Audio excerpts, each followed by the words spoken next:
Thank you all for coming out tonight. We'll start with our moment of silence and the Pledge of Allegiance, if you'll stand.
I pledge allegiance to the flag of the United States of America and to the republic for which it stands, one nation, under God, indivisible, with liberty and justice for all. Okay. At this time, I'd like to thank Karen Culley for her service on the Library Board of Trustees. Tonight is her last meeting. It's been an honor and a privilege. And I know you're all going to miss me terribly, so I would like to say, I thought about this. What I'm going to do is provide Stephanie with an 8x10 color glossy photo framed, and then you can display it strategically so that you'll all see me at future board meetings. There's a chair right there just for us. Absolutely, right there. Thank you. Okay, public comment. I will read this. The Pickens County Library Board shall allow 3 minutes per speaker for public comment. A maximum of 30 minutes shall be allowed for speakers at each meeting unless time is extended by a majority vote of the library board. Public comment is limited to matters relevant to library business.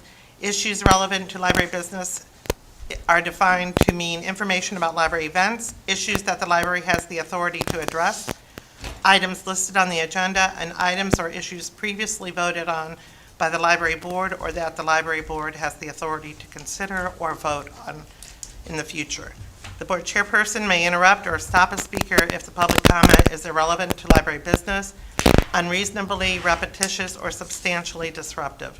No speaker may employ language that is obscene, scurrilous, or recklessly defamatory in comments that describe board members or any other participants at the meeting, or library staff, including their opinions, proposals, and duly constituted actions. No conduct shall be tolerated or allowed that unreasonably provokes or disturbs another or interferes with the conduct of a peaceful meeting. Board members may, but will generally not, respond to comments from speakers. The board chairman, other presiding officer, or the library director may respond to specific inquiries as appropriate, or may direct speakers to the appropriate staff member for assistance. The board may comment, take action, or not take action with respect to a public comment at a future board meeting as it deems appropriate. At this time, we have 16 people that are signed up to speak tonight, so we need to take a vote to allow all 16 people to speak or to keep it to the 10. So do I have a motion to allow all 16 to speak? I make a motion to 16 speak. Do I have a second? Second. All those in favor? Okay. We'll begin public comment. Brittany Fowler. Good evening, board members. My name is Brittany Fowler, and I was born, raised, and am a current resident of Pickens County and a passionate advocate for public libraries. Last month, I spoke about gratitude and how truly grateful I am for our amazing library system. This month, I would like to talk about joy. During this holiday season, I find myself reflecting on the many things that bring joy to me and our great community. At the top of the list is our great library system, a hub of learning, connection, and support for all ages and walks of life. Our libraries are not just buildings. They're living organisms full of life, learning, joy, and a safe place where community can come together. If you spend much time in the library, it won't take long for you to experience someone having a moment of joy. Whether it be kids enjoying one of the wonderful children's programs, seeing the face of someone light up when they find that perfect book that they've been wanting to read, or even seeing the teen groups meet up and laugh as they enjoy fellowship and a safe place to play games. Joy can be found in every corner of the library. A large part of that joy is found because of our amazing librarians and our library staff. They bring joy to our community through the programs they put on, the assistance they provide, and their dedication to help make our community even better through library offerings. And I'll repeat what I said last month and what I honestly say all the time. I think our libraries do a fantastic job at serving our community. The services provided, the programs that are hosted, and the resources you make available bring joy to so many people, myself included, and I'm not alone. I was able to be a substitute volunteer to deliver books to shut-ins in Pickens County. I got to feel like Santa Claus. The joy I got to have from experiencing the joy of others is something I will always remember. During my delivery, I was able to speak to a very kind lady where I brought her about 8 books and took back about just as many. She told me that getting new books delivered from the library was like Christmas Day, but she didn't have to wait until once a year. Our incredible library was able to bring her joy throughout the year. On top of it, she expressed her gratitude that our library was able to find her books and even find large print text. Those resources are available because we have trained librarians who are in tune with our community and able to provide the resources that people in Pickens County want, like large font books.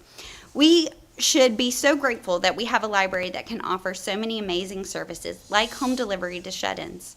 That is not something all libraries can offer, and we should be so proud. Thank you. Thank you. Ann Kaiser.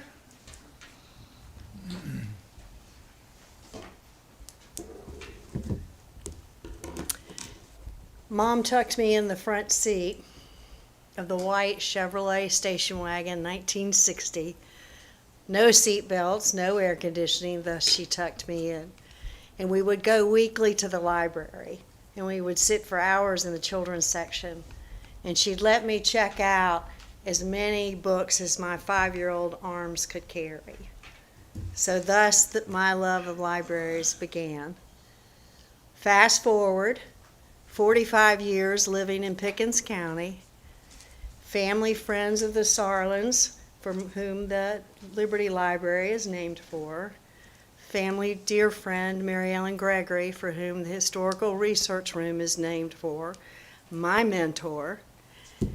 So the Pickens County Library System is very dear to me and very personal to me. I'm not here tonight to engage in a point or counterpoint, because in fact I think we all share a lot more in common than we do have differences. I'm here really to just offer some thoughts for you all to consider. Research shows that the banning of books, it doesn't work. In fact, it backfires. It increases the youth's curiosity. If banning of books occurs in Pickens County, where does that line really stop? The Pickens County Sentinel advertises adult lingerie stores in the weekly put-up paper, with which the high school football results are a whole section. Where does that line really stop? Will we tell them they can't print that? In the last 2 board meetings that I watched, it was said several times that the library was promoting pornography. Well, promoting to me means signage, newsletters, emails, all sorts of bling, if you will. And I have yet to see that or experience that. And finally, the thing that I really am most curious about, and I really ask you to give deep consideration to, why is an outside national political group coming into Pickens County to tell us how to run a library? You all have done a fabulous job. Our county council's done a good job. You had the reconciliation forms in place for 10 years. So it's not like we're not fully responsible. Thank you. Thank you for your time. Deborah Hudson?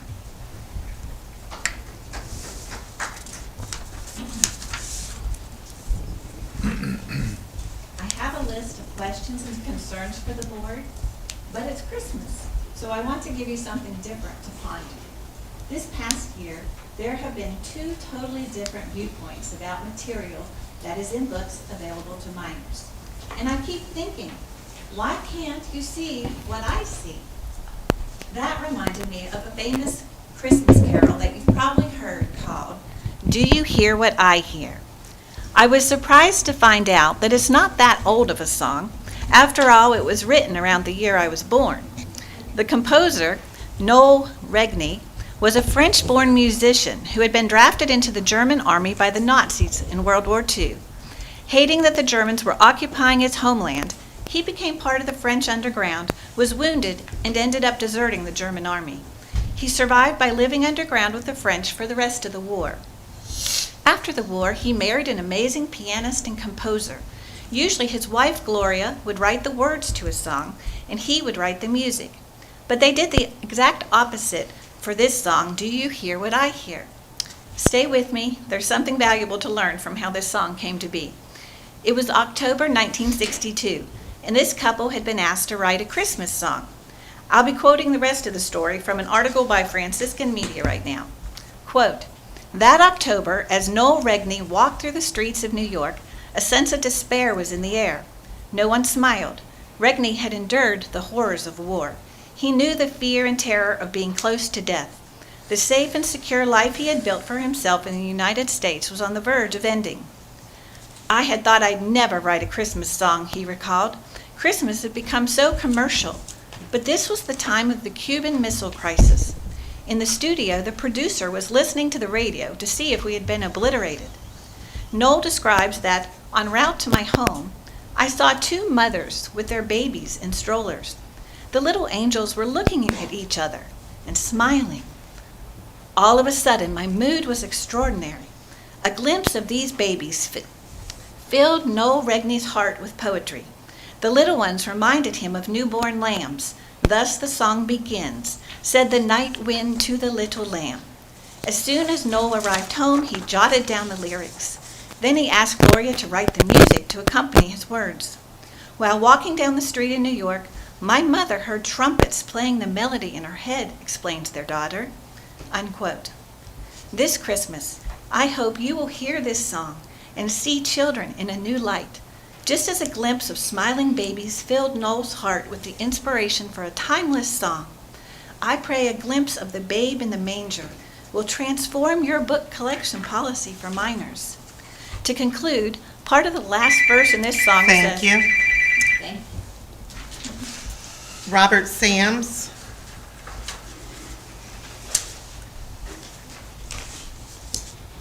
Hello. I've been assisted, I like libraries because they have many different services. I was assisted in Union County printing out some deer tags last year. Also this year, my daughter used Pickens County Library System to get passports for her and a granddaughter to go to a family wedding up in Ottawa. This branch, our headquarters, is over 20 years old. I was on the group that designed and implemented this building. And that county council had the foresight to have the expansion spaces. They're going to be finished hopefully this year in 2025. At the time of the construction, my children were only teenagers. Now I have a 9.5-year-old granddaughter, and we've spent hundreds of hours in the children's section. Staff is very friendly every time she visits, and then she always requires a library visit when she comes in. And then working with the Friends of the Library for many years, I've met and worked with many of the staff, and then I commend Stephanie Howard and her predecessors for hiring and nurturing them. I'd like to see the public input be eliminated. I mean, there's a fictionalized information from out-of-state groups which provide talking points. You, the board of directors, looked long and hard and created an excellent resolution. Children need to be supervised in the young adult area. The matter's been put to bed. You should not have to waste your time reading books with the outrageous excerpts. The library staff should not have to read them either. It's a waste of time. I've served as a church officer for 15 of my 30 years here in Easley. I'm not offended by our library having books for other religions. I mean, this is America, and we have a freedom from church and state. I just choose not to read them, but it's here for our diverse community. County Council needs to protect their employees from harassment. Many book banners should read the Jim Webb book, Born Fighting. They might recognize their image. And then you could reduce the amount of meeting time by eliminating this portion. And then thank you for serving on this board and supporting our excellent Pickens County Library system. Thank you. Janelle Raines.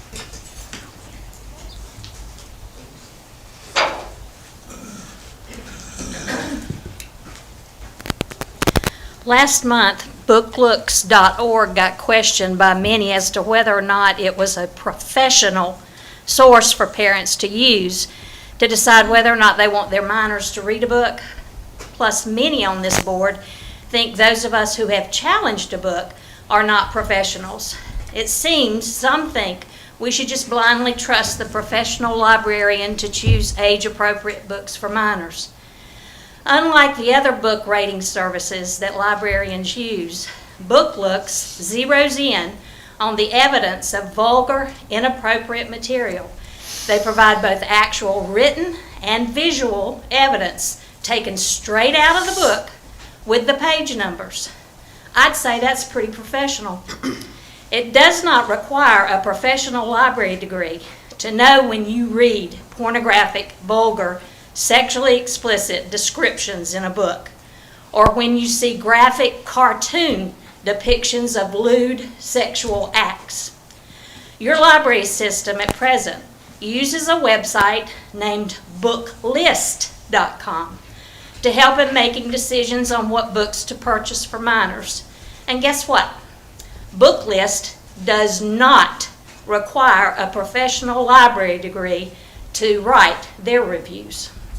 This year, this board has already decided to move 5 books. Those 5 decisions prove that books are being purchased and being placed in age-inappropriate sections by a professional. And you had to override that professional's decision. Your library director, who actually does have a professional degree, is not doing a deep dive into the content of these books that she's purchasing. By her own admission, she is simply trusting the publishers and book lists. She is trusting people who have no interest in protecting minors' minds from filth. These publishers are all about profit and not about protecting minors' minds. The bottom line is whether or not you as a board want to follow the law of South Carolina, which mandates protecting minors age 17 and under, or whether you want to continue allowing purchases of age-inappropriate materials for minors that rape their minds. The state library director made it clear last month there will be consequences for allowing minors to read filth. Please adopt a policy that states no books will be collected for minors that contain explicit descriptions or depictions of sexual acts, including vaginal, anal, oral, masturbation, incest, Thank and you. pedophilia. Kathy Travers.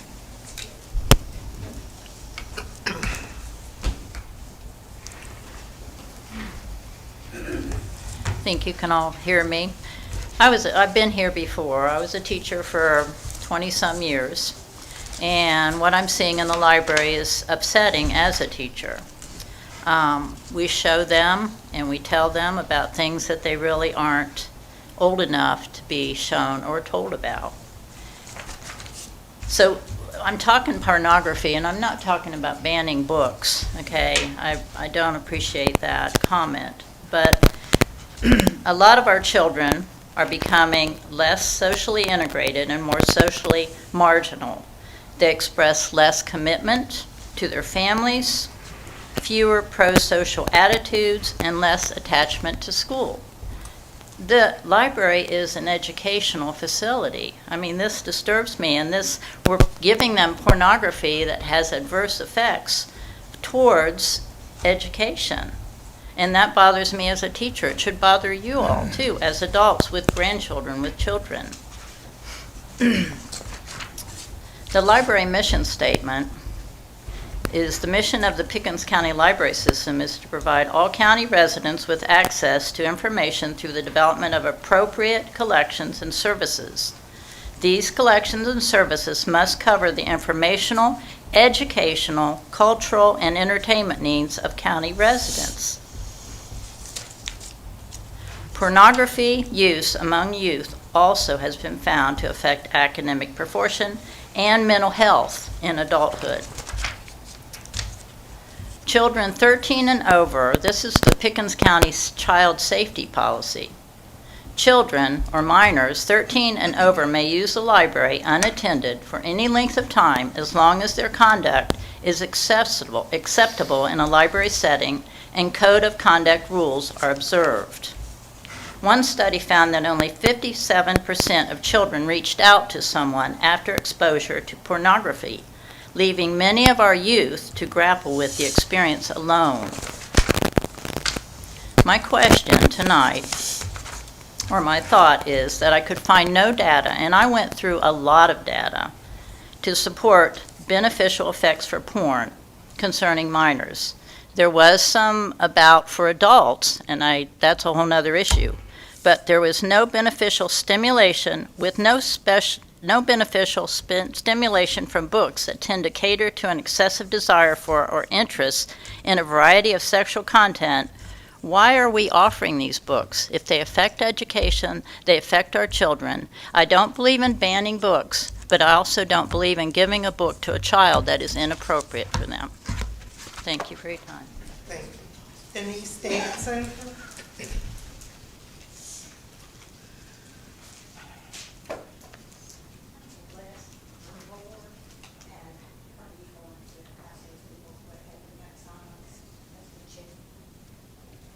When people are speaking. I think that's inappropriate. So.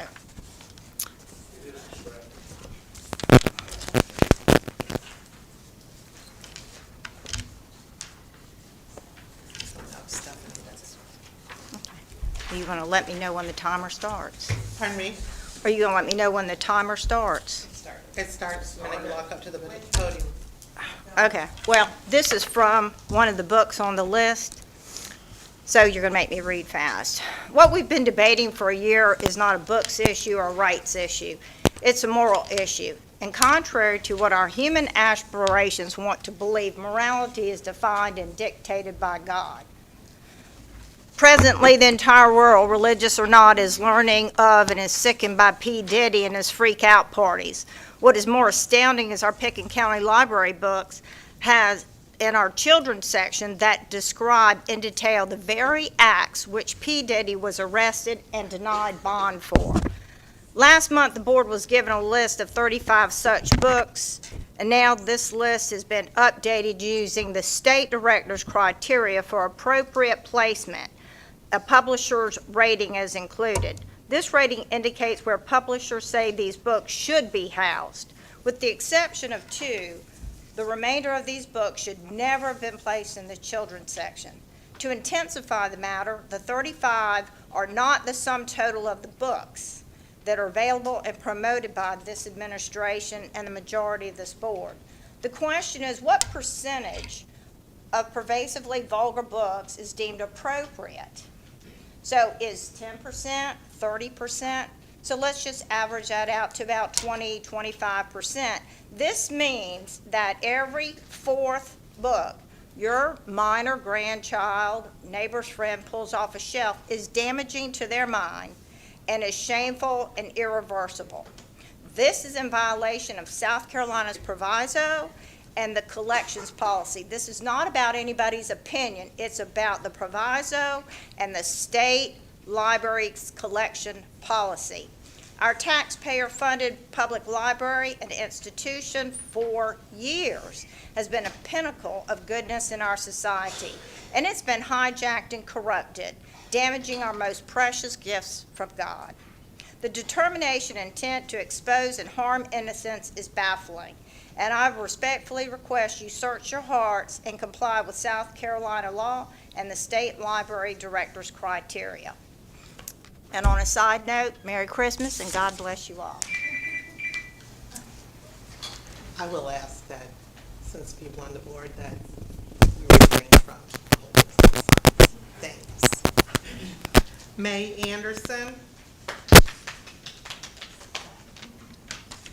These books aren't hurting anyone, but these arguments are. They're ripping apart so many aspects of our lives, from our community to our futures. Honestly, I don't care what anyone thinks about these books, because no matter your stance, we should all agree on a few things. Arguing about a couple thousand pages of text is damaging our community. Daniel High School's slogan is E Tribus Unum, or 1 out of 3, symbolizing the 3 unique towns that feed into this school. And the same is true with the rest of our county, not just Daniel. In our little piece of South Carolina, we have so many perspectives from all over, thanks to our universities. That's what makes us so beautiful, and our libraries need to reflect that. I mean, look at this room. Everyone here has a different story to tell, and that's all that books are. They're stories from different perspectives. Loving books is loving uniqueness and diversity in and of itself.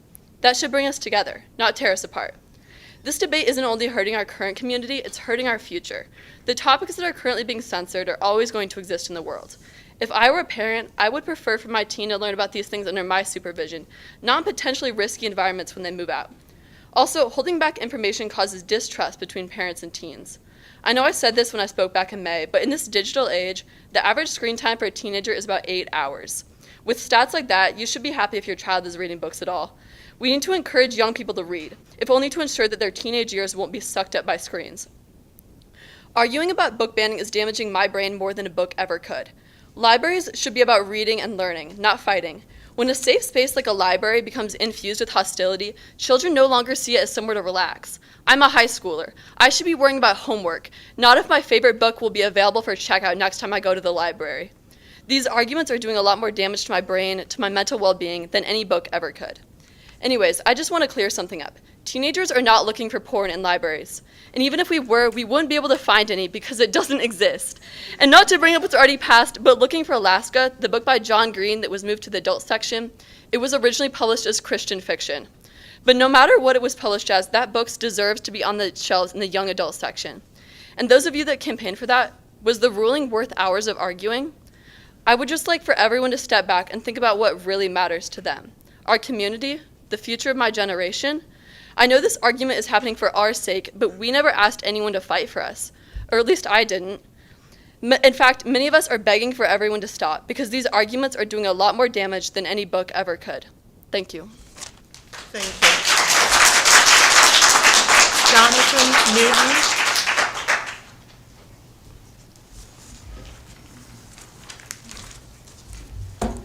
Tough act to follow. Thank you all so much for your time. First time, long time. My name is Jonathan Newton, and I love my Eastleigh Library. I've also worked in public and academic libraries for over 20 years. Sure. The best part of working at a library for me is that... Can you speak up, please? Yeah. Okay. Sorry. So the best part of working in a library for me is I get the chance, every day there's an opportunity to see something new, whether it's somebody experience the joy of discovering something or making somebody feel seen and heard for the very first time. In a world that is very clearly divided, books give us the opportunity to walk in someone else's shoes for a while. We get the chance to experience their pain and their joy, their struggles and their triumphs. Diverse books that represent different races, cultures, identities, sexualities, abilities are so important. They're powerful tools in promoting empathy, understanding, and connection. When children read about characters that look like them, when they read about characters whose experiences mirror their own, they can see themselves. They have their existence, validated, and they're basically told that your story is real. It makes this library such a welcoming space when readers can explore ideas and perspectives without judgments. The collection should be reflective of our diverse, vibrant, and incredibly complex world. And I really appreciate the library has acknowledged the value of a diverse collection in the collection policy and the review policy. Thank you so much for that. I also appreciate this library and this board for being so transparent. I love that you live stream the meetings, that everything's posted online. To me, that's local government at its best. I do not support the proviso or legislation that my senator proposed because to me it feels like inviting unnecessary extra government and makes things complicated and makes it harder for y'all to do the job that y'all do so well already. Hundreds of people visit this library every day. Most of them aren't going to be here at board meetings, but they all leave feeling happy because they are welcome. The staff here do such an amazing job of making sure that people are seen and heard. And I urge you to continue to support diverse collections and the amazing work of folks here. Thank you so much. Thank you. Kate Bird.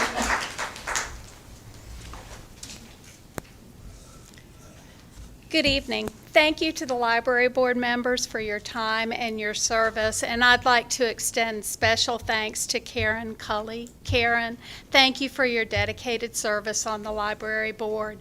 Your commitment to strengthening the library and its offerings has made a real difference to the community and to me. There are 2 reconsideration appeals to the board on the agenda tonight, both by the same challenger.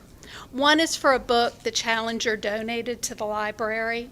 I sincerely hope that the board will vote to keep Johnny the Walrus in the adult section and will recognize how important it is to carefully review the content and the intent behind any donated book. The challenger states that she wants to provide a different point of view for children on gender.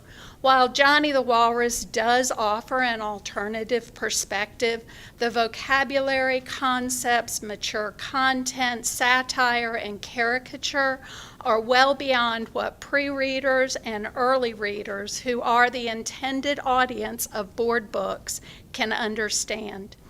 In addition, the book has not been reviewed by sources that follow high editorial standards. The unsuitability of this book for pre-readers and early readers is evidenced by the startling low number of copies across the state.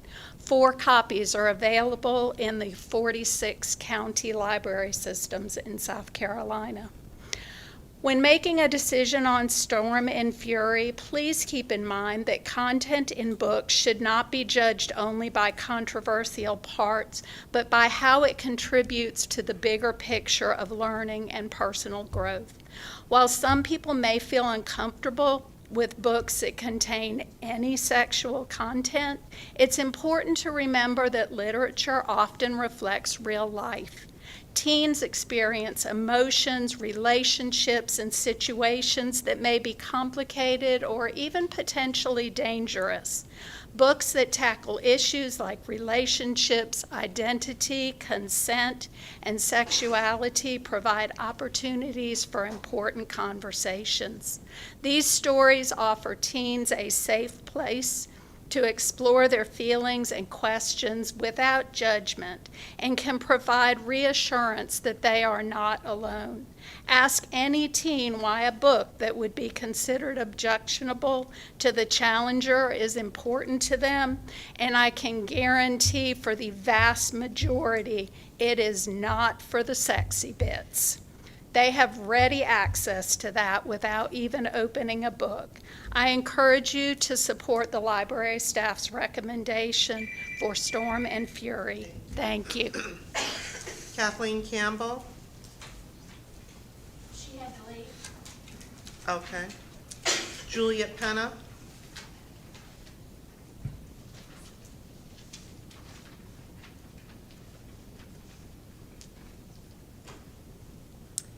My name is Juliet Penna. I live in Pickens County and I love and use the library. My response to last month's Board of Trustees meeting is found in a well-known Bible story in 1 Kings chapter 3, verses 16 through 27. Later, 2 prostitutes came to the king and stood before him. The first woman said, "Please, my lord, this woman and I live in the same house. I gave birth to a child while she was in the house. On the 3rd day after I was delivered, this woman also gave birth to a child. We were alone, there was no one with us in the house, just the 2 of us in the house. During the night, this woman's child died because she lay on it. She arose in the night and took my son from my side while your maidservant was asleep, and then laid him in her bosom, and she laid her dead son in my bosom. When I arose in the morning to nurse my son, there he was, dead. But when I looked at him closely in the morning, it was not the son I had borne." The other woman spoke up. "No, the live one is my son, and the dead one is yours." But the first insisted, "No, the dead boy is yours, mine is the live one," and they went on arguing before the king. So the king gave the order, "Fetch me a sword." A sword was brought before the king, and the king said, "Cut the live child in 2 and give half to one and half to the other." But the woman whose son was the live one pleaded with the king, for she was overcome with compassion for her son. "Please, my lord," she cried, "give her the live child, only don't kill it." The other insisted, "It shall be neither yours nor mine. Cut it in 2. Last month, one board member was keen to establish that the state library could remove funding if the materials collection was not censored as a local religious faction has demanded. She was backed up by State Senator Rex Rice, who made threats against the library funding while stating that he didn't want to make threats. State Senator Rice has now pre-filed Bill S-104 to codify this censorship into micromanaging the board and library staff at quarterly intervals.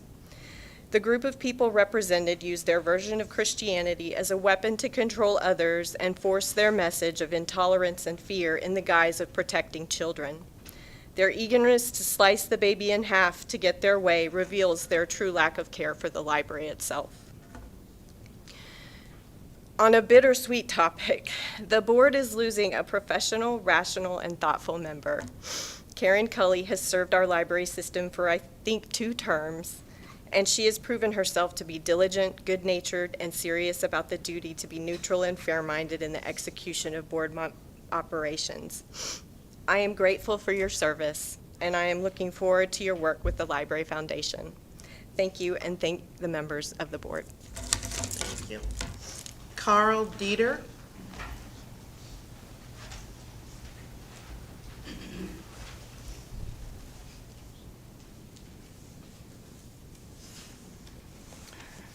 Thank you for your service. My comments are prompted by articles I've read in the Greenville News and quotes attributed to South Carolina legislatures and some South Carolina government officials, which have been previously alluded to. I would like to remind the board and the public in attendance that the Pickens County Library is a public library and should be serving the needs and interests of the entire public. America today is a multicultural and multiracial society with an expansive religious pluralism. There can be no consensus on many moral, political, or religious points of view or their underlying values. Consequently, a public library should not enforce the biases and prejudices of any one particular group. And since taxpayers of diverse and divergent views support the library. If a patron finds a particular book or material offensive, they have the freedom to refrain from reading it, but they do not have the right, morally or politically, to deny others the freedom to read it. And this includes for their children, too. Personally, I find the capacity to be offended prima facie evidence for the absence of a mind. Hopefully, one of the purposes of a library is to provide materials for the building of minds, which is unlikely to occur when a person is unwilling to read and study materials they disagree with or find objectionable. I am particularly troubled by information that books in the adult materials have been targeted for removal. I strongly encourage the board to affirm that no challenged book in the adult section of the library will ever be removed. To remove a book is to encourage an authoritarian mindset that is hostile to liberty, democracy, and the pursuit of knowledge. I'll end with a quote from C.S. Lewis, perhaps a favorite author of those favoring book banning. Of all the tyrannies, a tyranny sincerely exercised for the good of its victims may be the most oppressive. It would be better to live under robber barons than under omnipotent moral busybodies. To be cured against one's will and cured of states which we may not regard as a disease is to be put on the level of those who have not yet reached the age of reason, or those who never will, to be classed with infants, imbeciles, and domestic animals, unquote. Please do not allow this tyranny to exist. Robert Fragilano.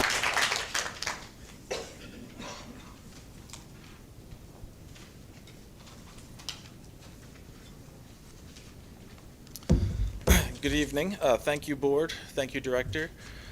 My name is Robert Raffanello, a Pickens resident for the last 12 years, father of 2 children in the Pickens Public School. I just wanted to tell you a story. When I was growing up, I had libraries within walking distance of my middle and high schools. The library is where I usually spent my time to get homework done, but then find new books or hobbies or interests of things of the time. I recall my mother having to approve my library card in order for me to sign out young adult reading material. I got a special sticker. Mind you, in my teens, I did in fact grow up with the understanding that young adult is teenagers. I just wanted to share since last month people had a different opinion. The director, librarians, and staff are here to serve the whole community. I give them my trust. For this reason, I ask you to follow me and support our library director now in the face of a small but loud group of misguided neighbors. Thank you.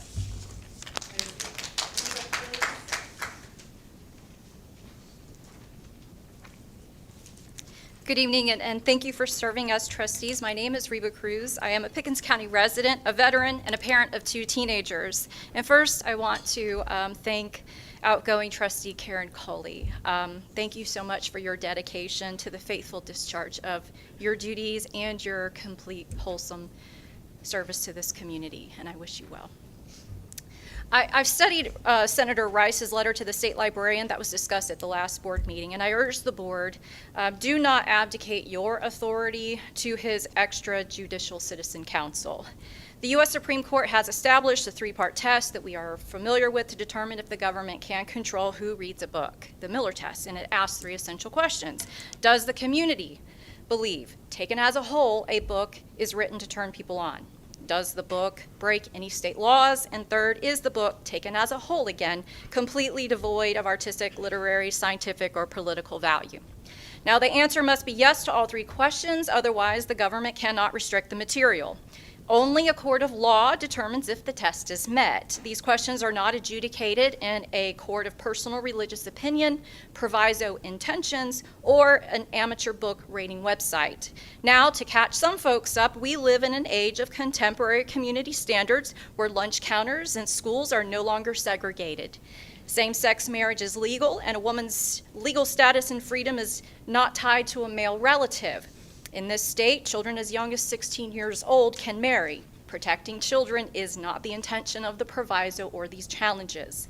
A federal court has ruled that the practice of removing books from the children's section of the library and placing them in the adult books section because of some objection on religious grounds is unconstitutional under the First and 14th Amendments. The court has said where First Amendment rights are concerned, those seeking to restrict access to information should be forced to take affirmative steps to shield themselves from unwanted materials. The onus should not be on the general public to overcome barriers to their access to fully protected information. Public libraries are not just a limited public forum under the First Amendment, but a place of public accommodation under civil rights law. Book segregation and unlawful delegation of government functions to private citizens cannot become proxy for the return of the darker days of our Southern history. At its root, censorship is fear disguised as protection. Our Black, queer, and trans neighbors and their children have a right to be represented on library shelves in their intended location. The public simply has no interest in putting into place unconstitutional law. Thank you for listening. Thank you. Sophie Cox.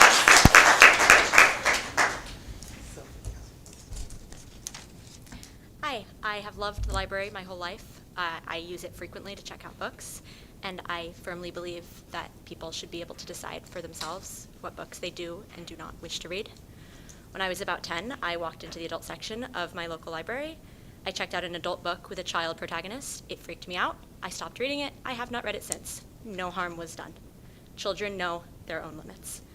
It concerns me that a small but vocal minority, and often a single individual, could have the power to prevent every person in our community from reading a book just because that person doesn't like it. There are books that haunt me. There are books that disturb me. There are books that scare me. There are books in which characters say and do things I do not agree with and would not do. Sometimes these are the books I love most, the books that change me, the books that stay with me the longest. I do not read to experience worlds exactly like mine and characters exactly like me. Other times, I come across a book I do not like and do not wish to read. When that happens, I have found a 100% effective solution. It is not campaigning to have that book removed from the library so that no one can ever read it. It is much faster and much simpler and much more consistently effective. I close the book and I walk away. Everyone, no matter their age, has that power, and I encourage you all to use that power. But it is presumptuous and arrogant and closed-minded and unacceptable to make that decision for anyone else, to close the pages of a book you don't like for everyone in this community forever.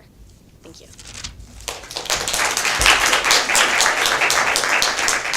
Okay, that concludes our public comment. We will go to the agenda, approval of the minutes, the library board meeting of November 21st. Everybody have a chance to read the minutes? Do you have a motion to approve? I wanted to make one note. Okay. We do now talk about public commenters and their comments in the minutes. And John L., I think she attributed the quote in the letters that are sent out to me, but it is actually library policy that I put in the letter. So it's library policy, the materials policy. It's not a quote from me. I put the materials policy in the letters that I sent out.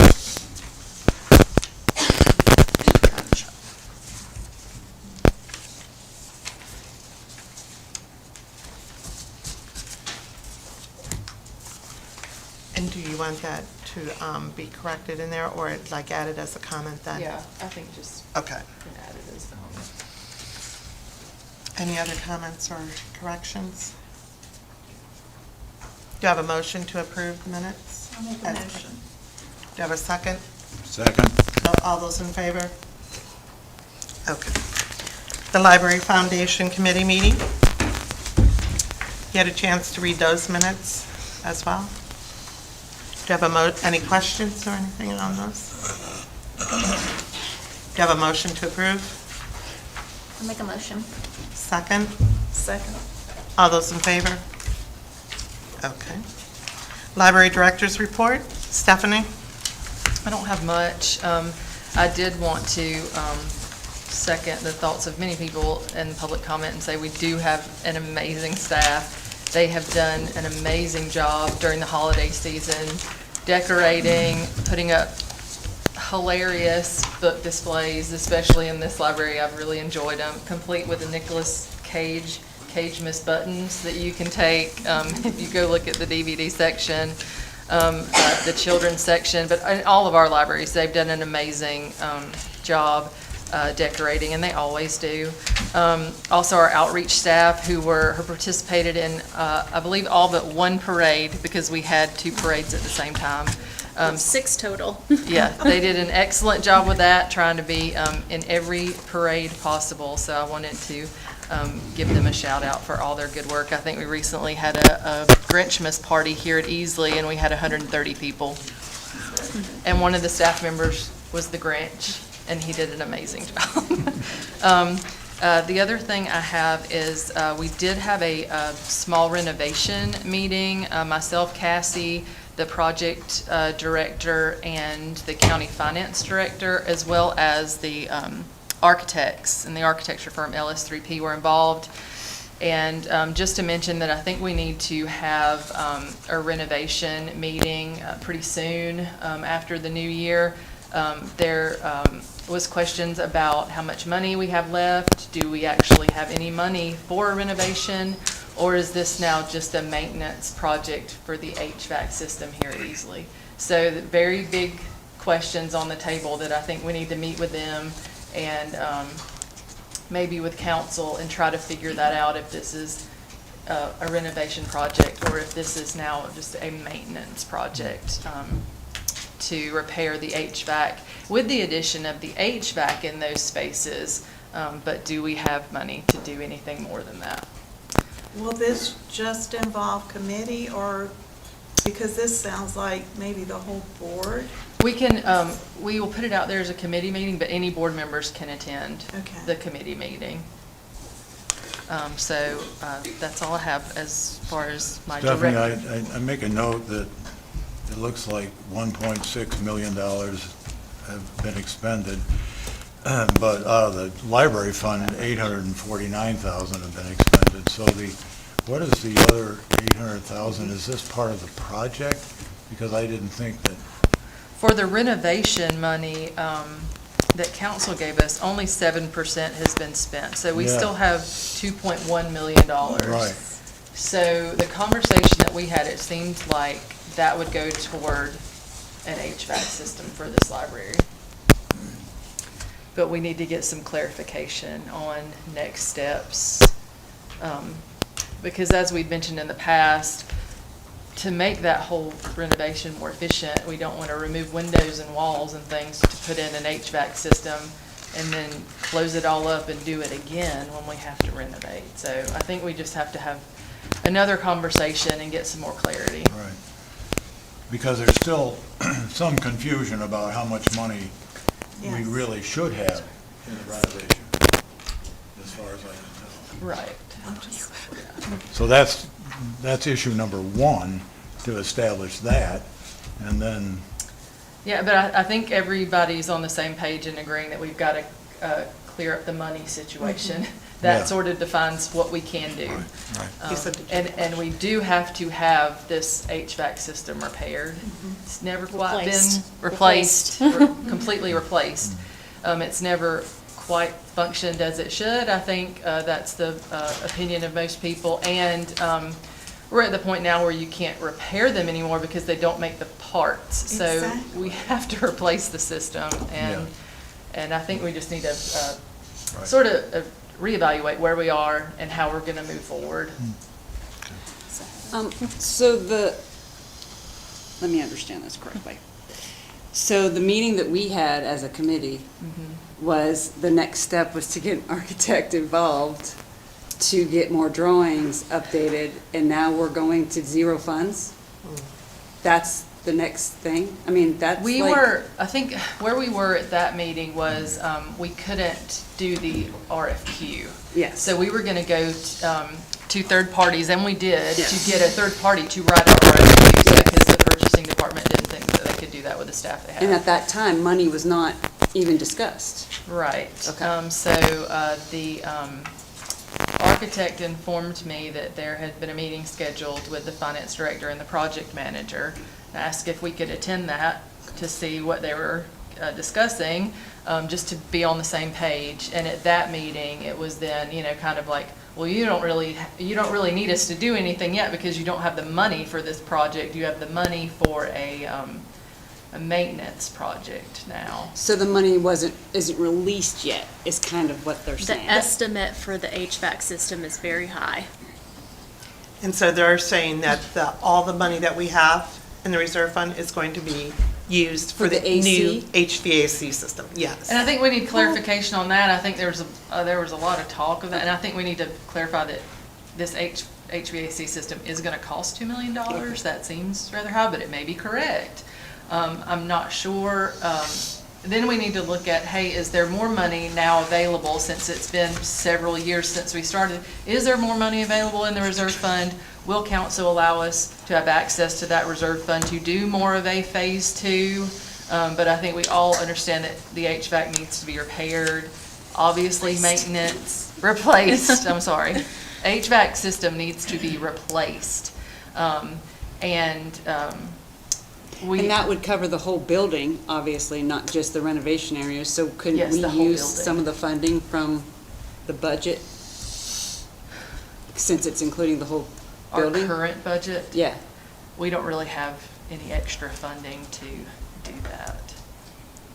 We only have $75,000 a year budgeted to maintain all of those systems buildings every year, and we go through that pretty quickly. The thing is that it would be, I believe, a misuse to go ahead and pay $2 million for an HVAC system and not do the whole renovation, because then that's like building a bridge and then knocking it out, as most people can relate to the bridges around here, and it's never repaired. The renovation is never done, or when we have to do it, then we have to redo the HVAC system. That makes no sense to me. I just think that there needs to be a conversation just so that you and council and the people involved can get on the same page. I think, council wants the best for the library. We got to figure this out, like where we are now as opposed to where we were years ago when this started. And then where are we and how do we move forward? And is there a way that we can replace this HVAC and then find a way to complete some of the renovation, all of the, do what we can do. So we will schedule that meeting. Yeah. And obviously, we'll wait till the new year for that. Absolutely. And when does the new budget happen? July. It's July. Okay, so. The sad thing about all of this is this has been the years in the making, and it's been hurry up and wait, and hurry up and wait. And the cost keep escalating. And so, yes, I definitely want to get started on this as quickly as possible. Yeah, we clearly have to stop going in circles, because that's exactly what's happening. And it's very frustrating. We think we're making some progress with particular officials, and then it turns out we're not. And it's just, I don't understand what it takes to communicate simple things between two bodies that are both public servants. I just don't. And it's infuriating to me at this point. And I think it's been a while since we've had a conversation with council members, and we just need to talk again and figure out a way forward. For me, it's been 4 years of talking about the renovation, and nothing has happened in those 4 years at And for all. me, So it's that's been frustrating. longer. Yes, so it's frustrating, yeah. It's frustrating. Question. Did they, county say they were going to do the HVACs first? Is that what? I think that's going to require them to, because the contract with LS3P is with the library board. So they will need to develop a new contract, the county or the administrator with LS3P to complete what they need to do to then bid out the HVAC system. Now, the HVACs are needed now, correct? Yes, yes. Okay. So kind of, The rooms are too, though, to be fair. well, as a builder, from years gone by, I know sometimes there's things that don't make sense. And it looks like you're doubling up work, unnecessary work sometimes. But if you need something, you can go ahead and get that in and start using it, because it's going to take a while if you wait to put that in and do the remodeling at the same time. They can make temporary, like if they have to tear out a wall, temporary walls, okay, and get the HVAC going now. So I don't know, I'm just saying from a builder's point of view, it could be some of those things. So I think when you meet with them, they should be able to clear this up. And, Yeah. you know, maybe that, you know, we weren't talking with the administrator, and council's given the administrator this task, so there may be, he wasn't in that meeting, so there may be things that he can say, okay, my idea was stage 2, stage 3, stage, you know, so it's, we just gotta. Get everybody together. Yeah. That's all I have for my director's report. Okay. Foundation. Karen, would you like to give an update on the foundation Sure, report? I'd love to. One last time for attention on receipt. Okay, so Elisa, Lori, Stephanie, and I met on the 12th to talk about the foundation, and our first order of business is to establish a board. We'd like to start, we need a vote on this for Lori, myself, Elisa, and then Brittany Fowler from the Friends of the Library to be our first 4 board members. We can't really do anything without a board. We can't really move forward without a board. Once the 4 of us are installed, then we can recruit more board members, elect officers, and update bylaws and policy, which really need to be done. They're ancient. I'm hoping we can have that vote tonight. Is that, yes? We have it on the agenda for Great. later, so yeah. Okay, it's on great. there. And then the Quit other. stepping ahead. Yeah, we had a little bit, but that's okay. Okay. So just moving on to giving for a little bit, we did talk about the giving opportunity for the Grove of Gratitude, which I learned that's what it's called, which is the tree out on the on the hallway there, which represents, and that tree represents the trees that were on the original homestead from when the library was built on. I learned that as well. And we're working with the other library branches to determine what would be their, grove of gratitude, something that reflects their community. So that's going to be, I don't know, I think really fun to do. And I'd like to remind everyone that you can purchase your very own leaf or cloud or sun. There's only one sun, and you can give it in honor of a loved one, celebrate a milestone, a Christmas present for that hard-to-find gift person. You are welcome to do that. Stephanie will help you with that. You can also just purchase a leaf that you love the library. That's an option too. And there's a lot more to come from the foundation once we get our board started. I know we're all really excited about doing it, and then we'll start to be able to share what we're going to raise money for and how we're going to do it and make some good things happen for Pickens County. That's my report. Okay, very nice. Thank you. I worked on it all by myself. We need to go back to the. Financial report. I'm sorry. That's okay. I was excited about the foundation. Everything looks good. I did want to point out on page 2 that salaries and wages are about 45%. We're at sort of the 50% mark right now. And then the overtime, part-time salaries and wages are around 47.5. So we're in the area we should be as far as budget and staffing.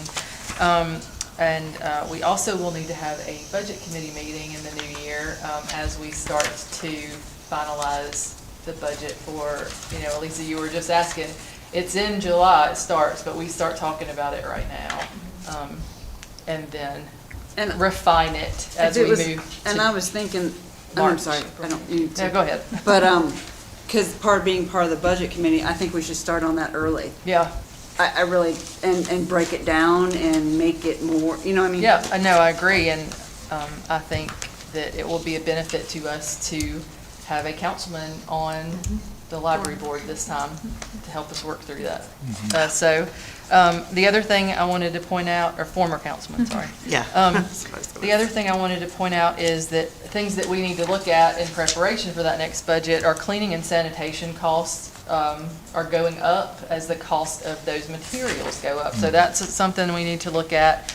And then our copier contract is going up. That's something we really don't know what that fee will be. We make a guess based on last year's guess, and then, but those amounts are going up as well. So that'll be part of the process as we go through the budget and look at where there are places where we could potentially cut, and then obviously places where we need to add some. So everything looks good.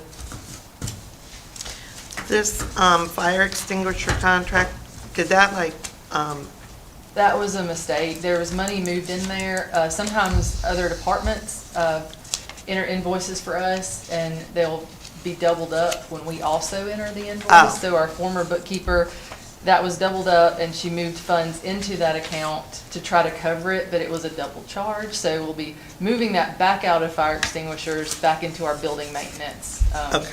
It was just a mistake, and we need to reverse it. So for some of these categories, should we preemptively start thinking about moving money into the categories, like cleaning and sanitation, because it's at 81%? Yeah, we will. We're looking at that now. Yeah, Like, okay. I've already started thinking about, because in my mind, I kind of, it's not on here, but I know what has to come out of certain things Right. still, so, and we're already thinking about that. so. We'll definitely have to move some into cleaning and sanitation soon. We are still without a bookkeeper right now, so I'm filling in, but hopefully we will have someone in that position very soon. Did you ever find out from the last one, like they put money into places that we didn't have? Did you ever find out why? I'm still working on that, and that's just part of the transition in bookkeepers. I'm trying to just get the things that we have to get done right now. And then Cassie and I were talking about we need training on how to run reports so that we can figure out what to do to correct those things. Like, what is that charge? Where's that coming from? Why is it in that different account? And where should it be? We don't quite know how to run those reports yet, but we're going to get training on it. So, and then we'll be able to train our new bookkeeper. On the list. Ever-growing list. But all in all, everything looks good. Now the foundation report, sorry. You want to do it again? No. But we do have I guess we must have sold a leaf or 2 leaves. Or some donations. You can always just donate. Okay, that's awesome. So we're at $76,680.15. Okay, the Friends of the Library report, did you want to just summarize? Either way. I put in, we had Kelly, so Yeah. when she gave her reports from last month's meeting, I added that in there. And then also for the remarks for this month, they sat down and discussed donation days, and that's going to happen on the second Saturday of every other month. So starting January 11th, and then every other month continuing second Saturday. And then their annual meeting is going to be held April 29th. And then the book sale is going to be the first Sundays of each month, and that'll start on January 5th. And the January 5th sale actually takes place upstairs in the expansion space until they get moved into the new book sale room, which will be down on this floor in the old programming room. So they take donations of books on the first Saturday, or? The donation is going to be second Saturday of every Okay. other month. I like doing this report because it lets the public know also more about the Friends of the Library and what they provide, and so good job. You can always volunteer. And they did want to mention too that you can follow them on Facebook, and that way you'll get the notices about volunteer opportunities as well as the upcoming events and sales and things like that. Great. And I think they also did provide you with the Happen asked about the org chart. Org chart, so you can Yes. see kind of how how they function as an organization, who does what. Good. That's it. Very nice, thank you. Okay, at this time, does anyone, motion period for new business and new business. Matters can be added to the agenda. If someone has something new that they'd like to add to the agenda, we can make a motion and vote on it and discuss it at the end.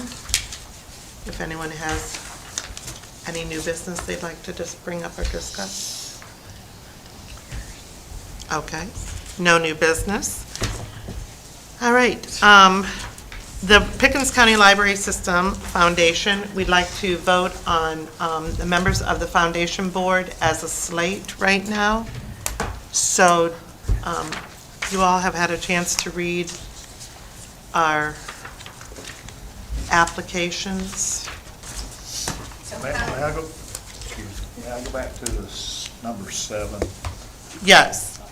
I was thinking that was going to be a matter of a motion for that to be a unanimous vote of the board. This of being able to add an agenda by an appropriate motion, second, a unanimous vote. How did that come about? Right. If you have new business that you want to discuss. I understand how it works, but how did this particular policy procedure come about? Right, is that in the bylaws? No, I think there had been, at the last meeting, I think Nancy had something that she wanted to talk about, and there was conversation about a way that we can do that, to codify it, similar to what they do at council meetings, so that you can add things to the agenda. And I think she said that she would take note of that, and then she proceeded to talk about the thing that she wanted to talk about. You can do that either by unanimous vote or majority vote. This is how council does it. So there was a request to put that in there so that you can add things to the agenda to be discussed like council does. Yeah. So Yeah, I that's kind of understand how that, it came but about. I think that should be Voted on. a vote for the board, not the council, to decide how Okay, we do things. That's what I'm looking at. okay.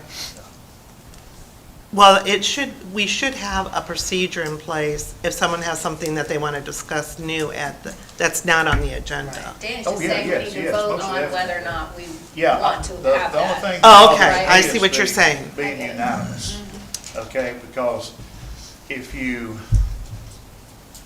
for one particular, if it was a problem or whatever with someone, and you develop a procedure for that, a lot of times, by setting a procedure for one particular incident, it can come back, once you do that, then you begin to want to bring something up, and you wind up with a unanimous vote. If that's the case, you wind up with one person stopping an agenda item. That's just kind of my concern. That's why I always like to do a majority vote. I mean, it Which way lets the does county board kind council of do rule. it? This was what I pulled from their So county council uses agendas. a unanimous vote. I see, and you're saying you would From like the it to agenda. be majority. Yeah, yeah. Okay. Yeah, I mean, and a lot of this can be handled by Robert's Rules of Order as the chair. If someone is out of order, they can be stopped by the chair of the board and move on. So I'm just wondering about this being a unanimous vote. That just kind of We bothers can, me. Yeah, Do you you want to can. make a motion to? make, add it do you to want to make a the motion, agenda? make it Make a a motion to majority? add that to Well, I didn't know if it's set in stone or not. No, it's not, it's Okay, not. I We make just a brought motion. this so that if anybody had Yeah. anything new, that, Okay, I make a motion that, for a new item of business that's not on the agenda, to be, to be a majority vote. all right. Do I have a second? Second. Any more discussion? All those in favor? It's Okay. unanimous. Unanimous. Wait a minute. Wait, hold on. Okay. Okay, so now, for the Pickens County Library Foundation, does anybody have any questions? I do, so if I'm on the slate, do I vote on the slate? And, yeah, we're on, We would probably recuse ourselves. so that now. means it'd be Susan and Danny? Danny and Kat. Okay. Which For is the not a foundation. quorum? Or for the foundation Is that committee, not or a- board. No. Okay. So do we need a quorum for that vote? I would say. You do. Yes. So. That's why yeah, you do need a quorum for that, Okay. unless we vote on ourselves. Do you see an issue with voting for ourselves since it's a volunteer position? Only one of you needs to vote. So, Oh. as the chair, True. if you're comfortable with that, voting in this slate, which is currently the committee for the foundation, and getting the ball rolling on establishing this foundation, you could, you know, just need. Thoughts? I always vote for myself. But I also don't want to violate any policy either. Well, we really don't have a policy because we don't have a foundation. Right, you're trying Right. to do something completely new. That's true. And do we have another meeting before the next meeting? No. So we do not have another foundation Oh. meeting before our next meeting? We don't have anything scheduled. Then why don't we just wait until, that way we don't have to vote? Okay. You know what I mean? We're It's gonna- not like the whole foundation board's gonna fall apart before next month. Karen might decide she likes retirement. Well, that way we're legally, you know, Mm. everything will be, and no one will question anything. Okay, we can still meet as a committee. Yes. In January. Okay. All right, so we're going to go ahead and table. Do I have a motion to table that vote? I motion that we table the foundation slate voting until January meeting. Second. And you may have another person that you can vote in on that slate. That's true. Yeah. Do we have a second? I'll second. All right, all in favor? Okay. Stephanie, the collection development. Okay. Or I think Hal had something too, but go ahead, Stephanie. I was just going to introduce, before we start talking about the proviso and the guidance and all that stuff, for a while now, we've been tasked with updating the collection development policy, and you have two policies in your packets that look very similar. One had the the guidance from the state librarian inside the collection development policy. On further reflection, because I think there's going to be a lot of questions and a lot of discussion about that guidance and how, if or if not, you're going to implement it and how. We did do a second collection development policy that has YA in it as it exists right now. So you can, this is how it exists right now. You can always go back and update it to whatever you want to do, depending on however you proceed with the YA collection. So the one, Cassie can help me with this, the one that is dated 18th the 18th, is the second one. if you look on the last page, the one that is dated the 18th, draft update, December 18th, is the one that shows the collection as it exists now, so that we can maybe move forward with a collection development policy while we continue to discuss that one section within this policy. So I know that we've given you two versions, but that's where we're at with that. You all got a set of concerns from the librarians. They've been working hard on all these policies, and they have a fair number of concerns about the guidance that came from the state librarians, and I share those concerns. And further, the guidance which establishes shelving based on publishers' upper range age ranges doesn't directly address the principal concerns of many of the petitioners for reconsideration requests, which is the sexual content of books. Nor does it address the off-cited prevention of minors from having physical access to books with such content. So even if we follow the guidance, we're going to be right back in these discussions. And so really, because it doesn't accomplish these things, I foresee that there'll be little change in public concern about library holdings, to be honest with you. And for related reasons, despite these proposed changes, I fear that many in the public will not agree that we are in compliance with Proviso 27.1. Well, you can argue whether we are or not. I would argue that we are in compliance. Based on these limited prospects that the guidance will be successful in placating the offended public, the amount of time and effort that will be required by librarians to evaluate and reshelve the books, taking them from their regular duties, the physical disturbance to the library, the unintended consequence that books with no potentially offending content being rated just because they're rated X age and up, simply because adults might find them engaging, they'll be taken out of the teen section.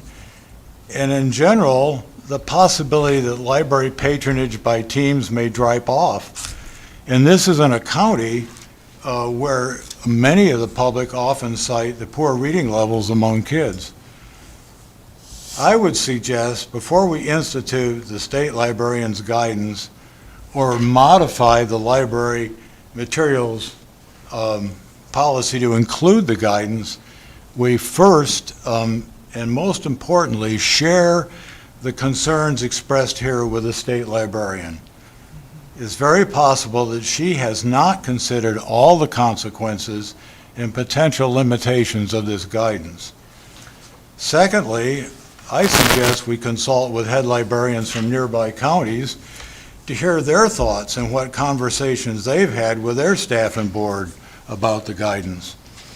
And third, at some point, we need to obtain legal advice, hopefully in conjunction with the state librarians, regarding the consequences related to the rights of readers if we further limit access to materials. So I would move at this point that we look at these three proposals, these three ideas, before we materially change the policies, the library materials policy, to include new sections. We can certainly address any other modifications that are made, but we should not do that until we have looked into this matter more fully. So that's my suggestion. I would actually make that motion. Well, is it possible for us to get, as a board, legal advice? I feel like that's been lacking, and we need that assistance and support. These are really important decisions to be made, and I'm certainly not a legal expert. I would like to have somebody guide the board in making decisions like that.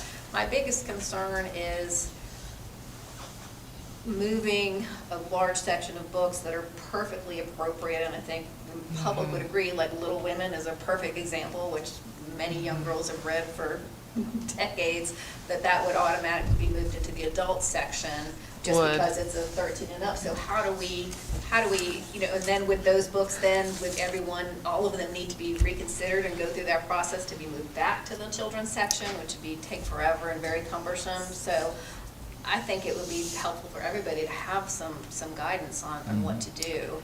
I think so too. I think you have to understand that this is a collection of items that we have around 13,000 items. So, and the best way for us to do this with considering, the vagueness of some of the language is to place the books by the publisher's recommended age group, which in turn, you have that. You're not separating things by content, so you're doing all of this work with 13,000 items. Is that for the whole system? For the whole system, which could take years, because I was just calculating, if it took 10 minutes, which was very conservative, to research the book, recatalog the book, relabel the book, physically move these collections. We were talking about how we're going to do this in this library, which is our biggest library. It would still be very difficult. We would have to move all kinds of things around. And I did want to point out that we're putting this forward not as a recommendation, but this is a plan that would follow that guidance so that it could be discussed, so that we could look at it and say, these are our concerns. The state library required 3 things to be in compliance with the proviso: the reconsideration process, the library card application, and a collection development policy. We were proactive on some of that, but subsequently have reworked all of those things to make them better, and you have the collection development policy. So we were in compliance before, we are still in compliance now. I think you could do this, but like Hap said, you're still going to be relying on that reconsideration process. That's how you get to look at these things, and that's the way to move forward. I mean, even the list some of these people have brought forward, it's 80 books, and you're going to divide a 13,000 book collection, and then really you're not addressing the issue, which is content. That's the point. So it's just, minors have rights. They do have rights. That's, schools get sued because teenagers don't have access to items because they have rights. So I do think that is something we really need to look at and talk about with the state library director. And the real point is, there's no hurry, because the process, even if at the final stages we decide that this is a good idea for some reason, or the state librarian can convince us it's a good idea, it's going to take months, like you said, it may take years to implement. So why would we rush into changing the library materials policy to reflect something that we may not do upon further reflection? So, Unless the majority of the board votes on it, then yeah, we will. Unless the majority of the board votes on it, and then we will. well, no, I'm just making the argument. I'm curious, I know that she took with her our application for the youth and some of our reconsideration policy. Have we heard that from her at all? I didn't know she took that, but I can follow up with her. I was pretty sure that. But she has not seen the list of concerns yet. No. And, I think that would be prudent to take a little bit of time to see if we can get a better rationale. And maybe she will have an understanding that this is not a trivial undertaking and that it may not solve any problems that exist, which is my concern. Do you know if other library systems across the state have followed that advice of moving everything that's, 13 and up, that's just labeled in that way, to the adult section? Not that I know of. Charleston County is not doing that, but they're working on some things, I think. But really, every library is in a different position on this issue and on the amount of pressure that's being put on this issue. So if their library board isn't constantly talking about this, they're going to just leave it as it is. If they're already complying with the proviso and have those three things, it's just, there's a spotlight on Pickens County on this issue. So there's pressure coming from everywhere, and it needs to be addressed, but I think in a smart way that doesn't, we're running from, we have the proviso on one side, well, there's lawsuits on the other side if we do something that restricts a particular age group's rights to access items in a public library. That's why two of the things that Hap brought up, I think we really, really need to do, and that is talk to other heads of library and see what in the world they're doing with this. And the other is, I desperately think we need legal advice, because I'm like Karen. I mean, I don't know some of the things that. And we're happy to do that. I think we need to reach out and find some resources. And I talked to Lori about trying to find people who specialize in this realm of First Amendment issues to make sure we get someone who understands the issue and move forward from there. Right. I think that should be our first step. Okay. We can do that. We is could reach out to get an attorney on board. I think we need to vote on the attorney that you, like, we need to have some choices on the attorney and vote as a board on which attorney we use. So do you want an interview process? Maybe a small, short one to make sure that they are, all avenues are being addressed. What we need is like a person that is like, they all have to be the same though, apples to apples. They all have to be First Amendment attorneys that. I think we should vote as a board on the one we pick. Okay. So, But I think we do need to communicate these concerns because they're legitimate and they're far-reaching and expensive. Right. Yeah, Yes. and I honestly don't think the state librarian has given it, may understand the full impact of what's going on. so we will work on getting a few, maybe three, reaching out to attorneys. some people who specialize in this and with some information about them, and then you can decide on who you'd like to proceed with interviewing. Is that in the budget? Would we have that in the budget too? We have, Has to be. yeah. Yeah. You'll it make has it to be. work. Okay, you'll make it happen, okay. Because we don't have lawsuit money in the budget. Yeah. We just won't clean the library for the rest of the year. and then we'll have one. I think the very first thing we need to do is find out from our state library director what libraries that she feels has made this transition, and what did that, what entail, all of that entailed as far as them making that transition and how they did that, and us heading in that direction before we lawyer up. I just think that we may find the process, we may be overthinking it, and the process not be as in-depth, but I think that's the first thing we want to do. And then if we see, okay, we may get crossways here, we might need an attorney, but I just feel like that, and let me just say this, lawsuits go both ways too. Then you say kids have, children have rights, they can't cross, but at the same time, they come under a law of the state. They can't buy cigarettes till at a certain age. There's certain things they can't do till a certain age. So there's laws in place, and this proviso is the law. But right now, it is just, it's heading toward being the law, but right now, it's in a one-year window.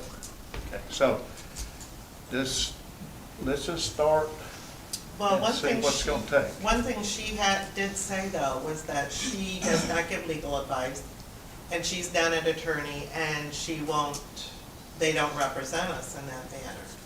So I think we still need to get an attorney involved. I think we can look at other libraries. I think the problem with that is this is brand new, and everybody is going through a process like this, and everybody's looking at each other like, what are y'all gonna do? What are y'all gonna do? Well, then they're saying, well, what are y'all gonna do?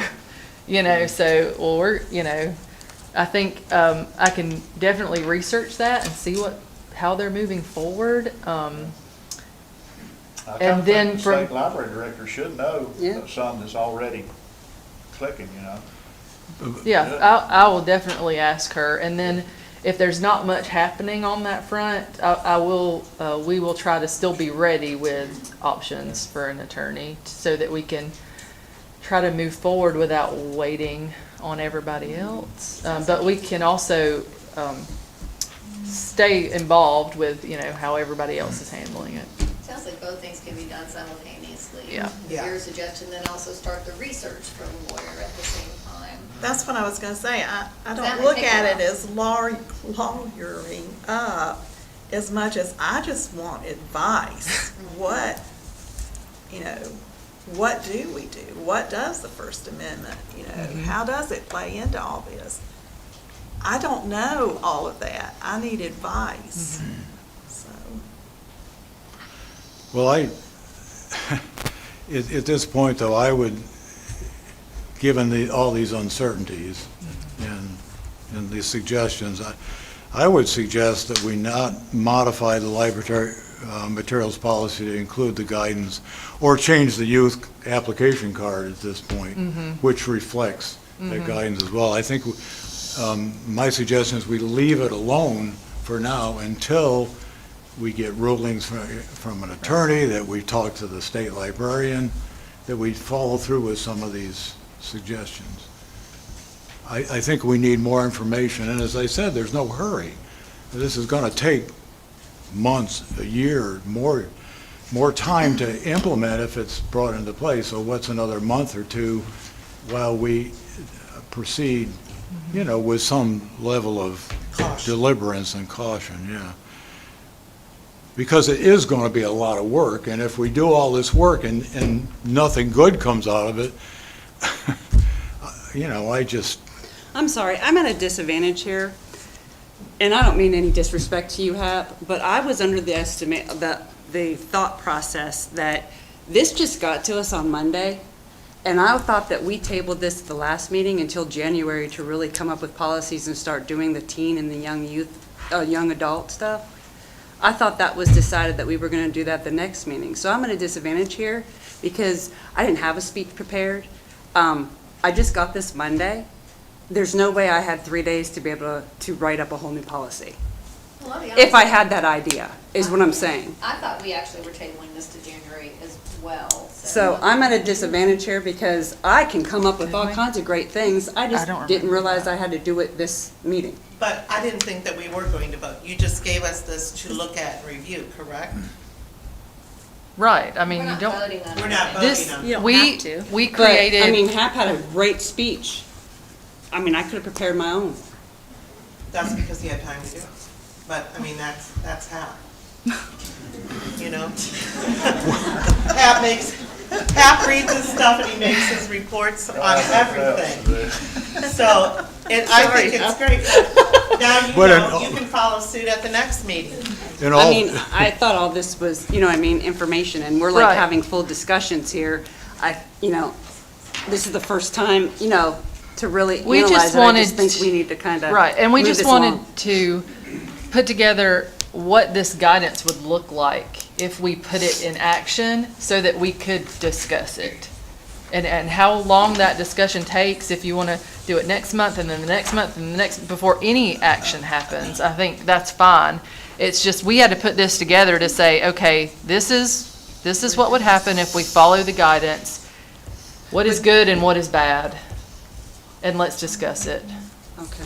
And what are the Wouldn't the concerns? whole discussion about the teen and the young adult that you have here, wouldn't that was put off until next month? Wouldn't that be important to discuss first before we start changing this? I don't know which one you're talking about.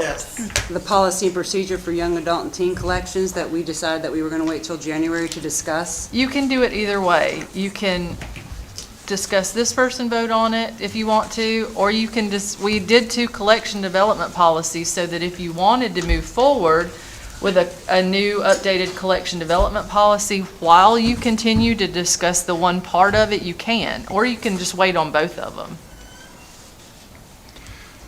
My main point was that I don't want to jump into complying with the state librarian's guidance until we give this a lot of reflection. That's the point. Your opinion. I think it would. Everything is like our opinion. We know it's not your opinion or Karen's opinion. When he speaks, it's his opinion. It's just When my I speak, opinion. it's my opinion. It goes without saying. We don't need to preface everything in your opinion. Okay. It's just a thought. A free thought. Okay, so now, we're going to put this on, we just discussed it, so now we can turn it over and put it down. I and we'll think, discuss it in January again. To Elisa's point, I think what we decided to hold off on was that application until we get this other stuff sorted Yeah. out, doing the application. Because we had planned on having this application ready to go, the new one with all the types and things like that. We were holding off on that until we get this sorted out. That sounds That to makes know. sense, That- yeah. That seems right. I think Yes. that's what we, so, was and confused. that is because you have to do all these other steps before we put this application in place, really. If you wanted That was to the do. motion. Okay. Yeah, what you said.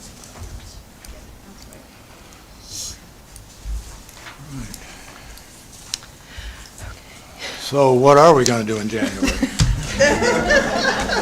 Smile. Revisit So do this? they need a Are- motion to are table these, the are these thoughts reasonable? I mean, you can make a motion to table it, and then everybody will have more time to look at everything. And then decide, And then in the meantime, we can work on getting you more information from the library, state library director, right. lawyers, other library, all that stuff, as much as we can. And you don't need board approval for you to express To the bring you concerns. more information. Well, and, or to Yeah. express concerns. Right, no. You know, and so that she has more information. It doesn't require board approval. I was just suggesting that be done.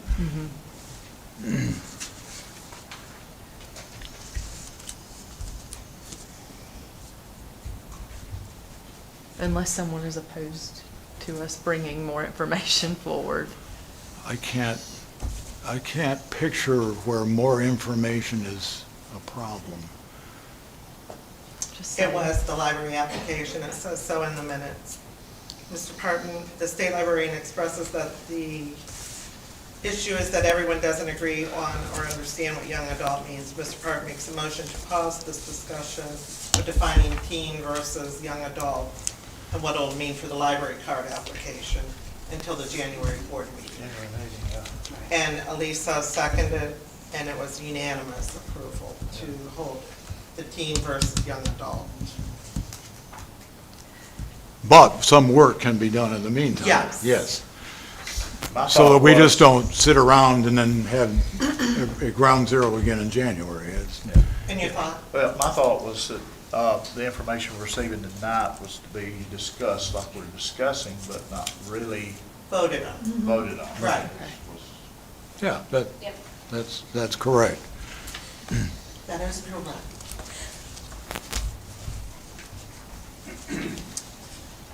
Okay. Any more talk on that? Okay. The reconsideration appeal to the library board for Storm and Fury. Well, if you'd like another speech, I'll make one. The petitioner has requested this book be removed from availability to minors. It is currently housed in the young adult section. The basis for the petition is that it contains sexually explicit ideas that are not mentally healthy to a minor. The book does contain references to physical attraction and 2 sexually explicit interactions. It should be noted that the first is an advance that is rejected by the female protagonist, and the second involves non-penetrative sex and is well into the book, and is between the 2 protagonists who have developed a strong romantic relationship. In general, there is much discussion about sexual boundaries throughout the book. The book also portrays the importance of family and family values, sense of community, and easily digestible ideas of good and evil. In the tradition of many religious groups, the book has angels or angel-like characters in conflict with demonic characters. While fancifully portrayed, it makes a reader ponder if actual forces of evil and good exist. I think it is noteworthy that some of the demons actually take up good causes, suggesting the balance be used in classifying someone as purely good or evil. In general, the book falls into the genre of romantic fantasy, and with its action scenes and all sorts of hybrid types of races with varying powers and characteristics, is the kind of entertaining literature that would appeal to young people and helps encourage reading. I would move this book stay in the current young adult section for those reasons. That's a motion. Do I have a second? Are we not discussing it? or- No, first we have a motion, a second, then we discuss. Oh, I thought he was discussing it. I'm sorry. Well, he did give his opinion. Do you want to go ahead and then he made a motion at the end of his discussion. But you want a second before discussion, right? Because he made a motion, there's a Okay. motion on the table. Then I will second. Okay. Now, discussion. I know this is going to shock you, Hap, but I don't agree with you. I actually, to be honest with you, this is a book that I would like to read as my fantasy, whatever, as a 30-year-old woman. I'm not 30 anymore, back when I was 30.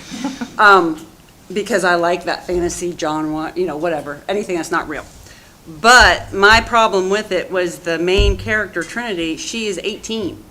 So I don't, and all the characters are adults. So my thought on this is for 14 and up, I think it's too mature in nature, not just the sexual explicits, but the whole, what she goes through as an 18-year-old adult.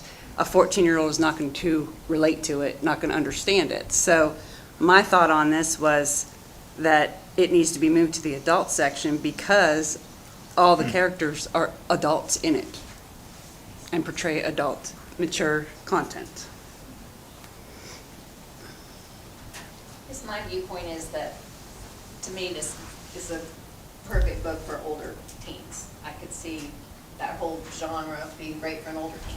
Since we don't have that policy established yet between teen and young adult, that's my vote is to keep it where it is for now, and then depending on whatever changes happen after I'm long gone, then, there could be changed later, but for right now, that's where it seems to be the best. But it felt very teenagey to me, even, that's, maybe because I'm long past being a teen, but it felt very teenagey to me.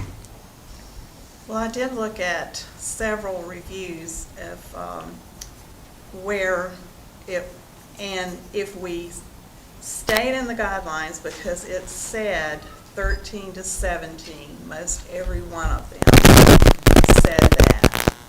So, under what the state library director was telling us the last time, it stays where it is. So say that again, it's classified as a 13 to 17? 13 to 17. I saw 14 and up is what I saw. Is several that I saw. I'm like you, I think it's an older teen. But according to what she was telling us, it did not say 17 and up. And her thing, if I'm right, she said when it says and up, that's when you have to take the older. Is that not what she was telling us? We haven't implemented that yet. Well, Right, but that's I what was, she's saying. I was just, that was how According I to was her trying guidelines. to, if we did get to this point, and I'm kind of like Karen, if it does later on, because of the things that are going on and because we are still discussing all this, it may need to be. But under what I was just going by, it stays where it is, was my opinion. My opinion would be to go ahead and begin the process from the state library director to show forth a good effort that these books of approved nature, that we're working on it within the proviso. It's there, it's in effect now. So I think for us to stay within the guidelines, this book needs to be in the adult section. But the reviews say 13%. I've read. See, I found it 14 and up. I didn't see 13 or 17. Well, it's from the publisher, is it not? Is that Right, not and what she sometimes said? there are multiple publishers for one book, Yeah. especially if it's an older book, like That's what classics. I was looking at, was kind of Yeah. They didn't agree on it, but that would be me. I'm against leaving where it's at. I say move. Well, as you say, Lisa, you'll be surprised. I don't agree with you. I'm not surprised. I read the book. I liked the book. I was ready to read part 2. I think it is a teen book. It definitely is a teen book. So that is how I would vote to leave it in the young adults also. So Hap had the motion to leave it in young adult at a second. So any more discussion? All those in favor of Hap's motion to leave it where it stands? All those opposed? Okay, Johnny the Walrus. One more speech? Your opinion. My opinion, well, there's a motion, too. The petitioner donated this book to the library, and it was placed in the adult section. The petitioner is requesting that it be moved to the children's section. Her position is that children should see and hear a different perspective on gender. I agree with the petitioner that the library should have different perspectives on subjects, including gender identity. However, I agree with the librarians that this board book is a political satire disguised as a children's book. It is obviously targeting the trans community and the so-called woke perspectives. It seems highly unlikely that pre- or early readers would understand the content or the points being made on their own. However, they might come away confused about whether or not it is okay to be different or pretend to be something different, and if they do act differently, that it would make people upset. I think this falls into the same general category of sex education books that we have moved to the from the current young adult to the adult section. That is, it's the kind of book that it needs a parent to read it with a child. I would move to leave it in the adult section. Do I have a second?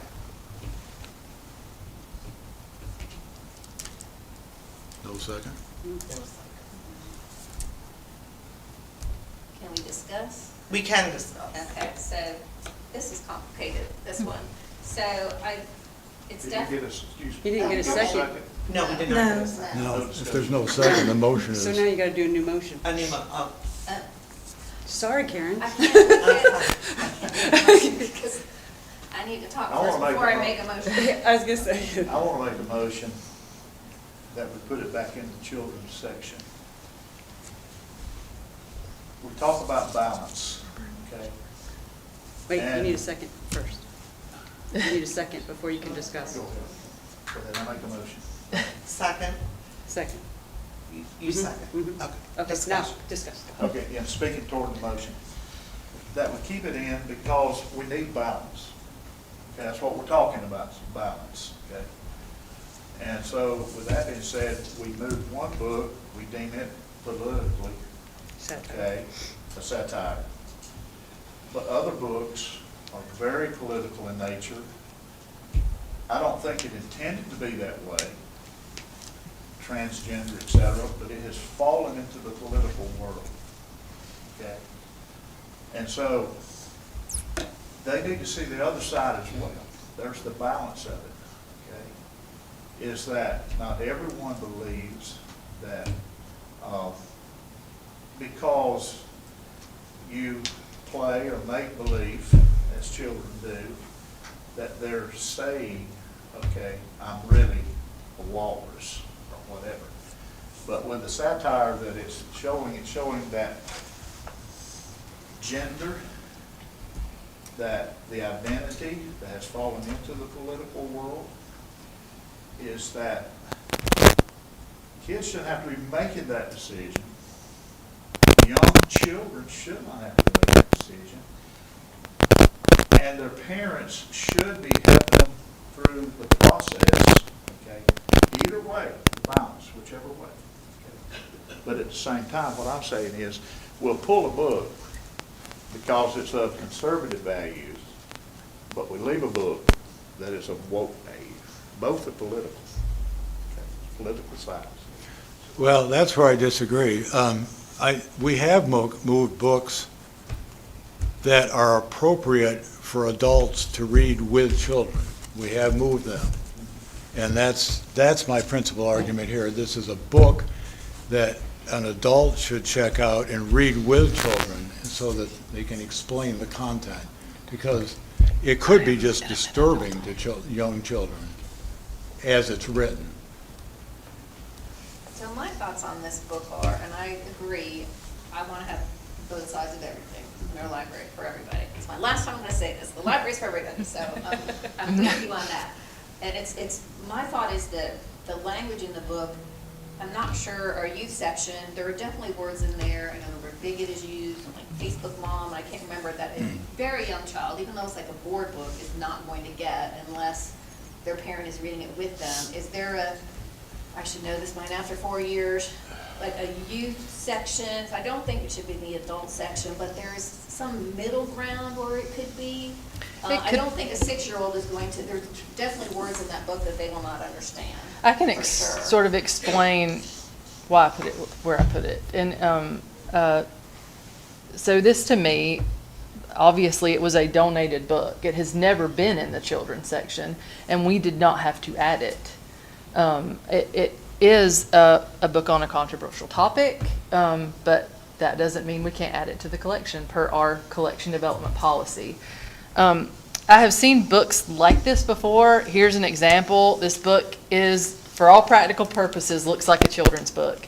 It is called Whose Boat Is This? Comments That Don't Help in the Aftermath of a Hurricane by Donald J. Trump by accident. It is a satire book made like a children's book, talking about things that he did or said in the aftermath of the hurricane that hit Puerto Rico.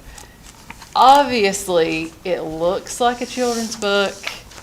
It has words like, it is a political satire book to make a point about this president and this hurricane and this whole situation. How does that compare with the book Do what? we're talking about, Johnny the Walrus? Same thing. I feel that they're similar in that way. It can be formed like a board book, but it's not the intent of the book for this book to be in the children's section. It's a satire book that's made like a children's book. So we have multiple examples of that. One that most people have heard of probably is a book called Go the F to Sleep. It is an adult book. It was very popular. It has the full word. It is not supposed to be in the children's section. It's an adult book that's made like a children's book. And that was just my thinking on this. And I looked up other library systems. A library system that I have looked at for years, even in my position as the library director in Georgia, was Charlotte Mecklenburg. I said, where do they have it? And they had it in where I thought it should go. Other libraries have it in different places. And so that's why I put it there to begin with. It's challenged. I made that, that was my decision. And then we have a great reconsideration policy. So now you can vote on it. But that was my reasoning behind it. And I think we all agree that we do need to show the other side of any argument. I think the delivery in this particular book was where the problem was. It wasn't the message, it was the delivery of it. Yeah, we do not have to add any book that is donated.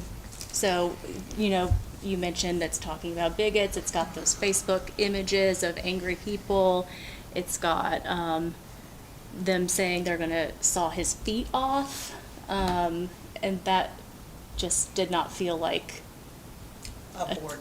Yes. I was just thinking, it's not for a 6-year-old, unless, of course, if a parent's reading it to Right. them and explaining it, yes, but a 6-year-old on their own, I think there would be words in there they just wouldn't even understand. So is there an older children's section that it Yes, could you go can put it in juvenile, like, that? Or picture books. You could put it with the picture books or books that generally look like this.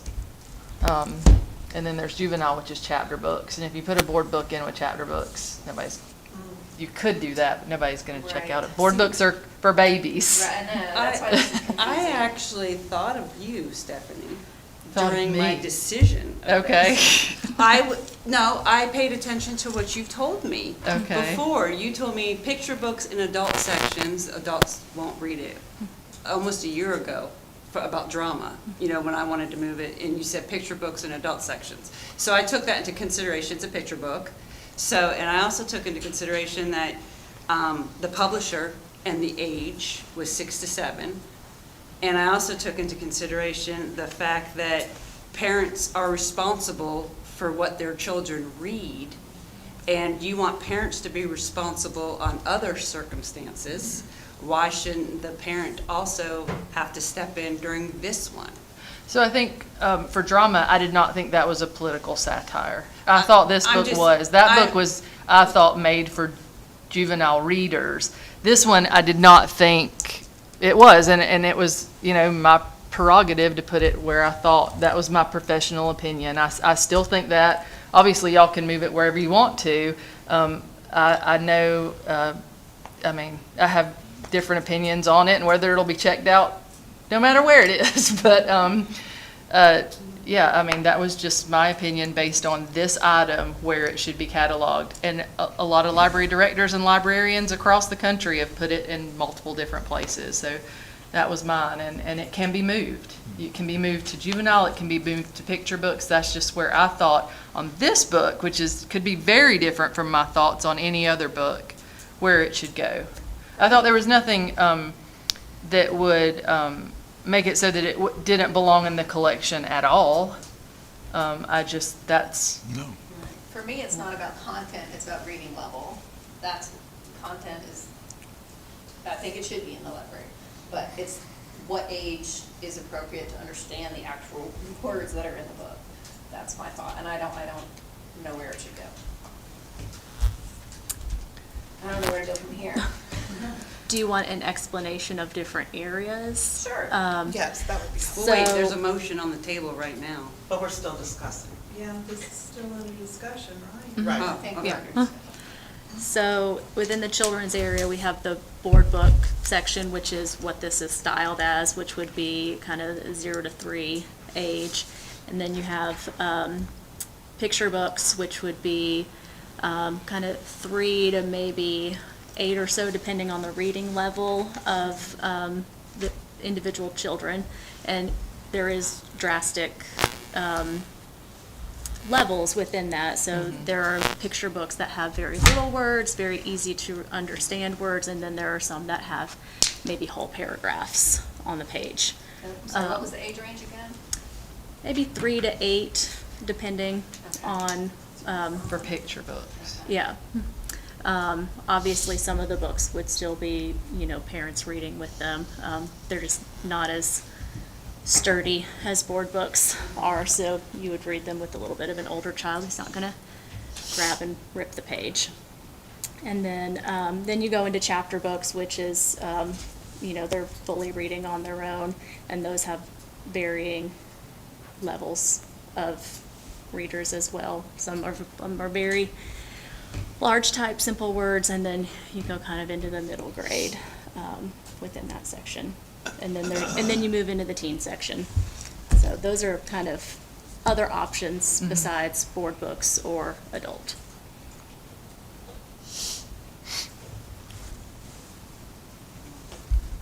And your motion, Danny, was to?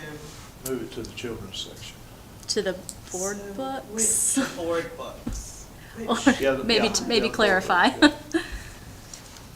The 0 to 3, That's what board books. yeah, that's where you want it. 0 to 3. Yeah. That's where the board books would be. That's like No, these. is that- Isn't children 12 and under? This is 3 to a 8. typical, Within the children's section is those different areas that I just talked But I about. thought that was a children's book, the Johnny the Walrus, right? it is a board book, so that's 0 to 3. But it's, I mean, you But can it's make a published- motion to the move it publisher to says age 6 to picture 7. books, Yeah. which would be that next step up. But that's gonna be a board book in with picture books. He's deliberately made this a board book, but it is not for 0 to 3. And I put it in categories with these other books that I had seen before that were made to look like children's books, but obviously were not for children. But you could put it with 0 to 3, you could put it with the picture books, you could put it in juvenile with the chapter books. But 0 to 3 is this style of board book. Okay, You want to amend your motion? no, All right, so you want it in 0 to 3. no. I'll have to amend my motion, I guess, if that's what I was thinking children when I Well, made the no. motion. Children's kind of is an envelope term for Yeah. at least 2 of those categories. Right, so the book is 6 to 8? 6 to 7. 6 to 7. That was what I was thinking as we look at what the So then publisher. So then you would kind of want what it in they- picture books, with the picture books. Yeah. Okay. So, yeah, I would like to amend that to, or change that to the picture books. Okay. Do we have a Go back. second for that? Second. All those in favor to move it to picture book, or any more discussion on that? So, I'm so sorry. Picture book is 6 to 8? 3 to 8. 3 to 8. And Ish. then 9 to what? 9 to 12, Is juvenile? yeah, Chapter books. yes. I'm very confused by this book So and the and why it motion, was the even. motion, the amendment motion is for, To put it in with the picture books. which is 6 to 8. The books that typically look Okay. like this. 3 to 8. 3 to 8. Oh, 3 to 8. It 3 to 8. It just Oh, depends okay. on, there's just varying levels of picture books. Where your child is at within that section. And it's not a well-written book. It was, I don't even know, except for controversy, why we have it. Well, But I wish the language was more child-oriented, so Yes. then the decision would be easier. yes. We're giving opinions, I thought it was a well-written. I did too. I liked it. Good message. But that's my opinion. That's your Lori. opinion. That's your opinion, I'm just chuckling.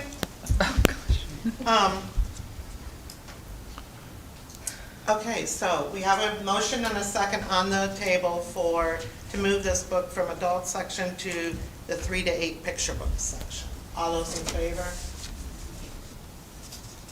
Okay, do we have another motion on the board, or no? Just, we're gonna leave it where it stays. Well, I'll make a motion. Oh, go ahead. No, I was gonna say, I can see where it might fit into the next category up. I'm not sure that it is gonna get a lot of action there because of the way it looks. Right. But the vocabulary, I think, this younger section, the younger age, it doesn't fit there. So that's the problem I have there. So I would make a motion to move it to the juvenile section with the more,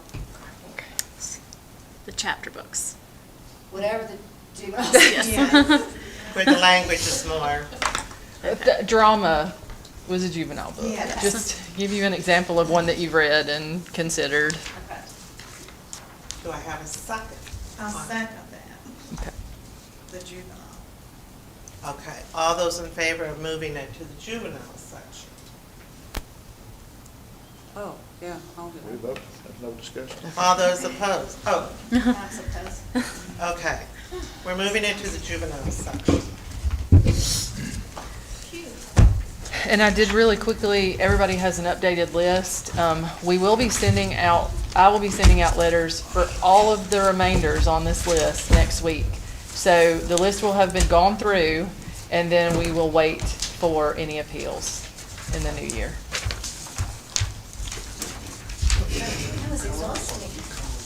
Okay. Do I have a motion to adjourn before we say Merry Christmas and Happy New Year? I'll make a motion. Last motion. Okay. Do I have a second? Second. Okay. All those in favor? Merry Christmas and Happy New Year.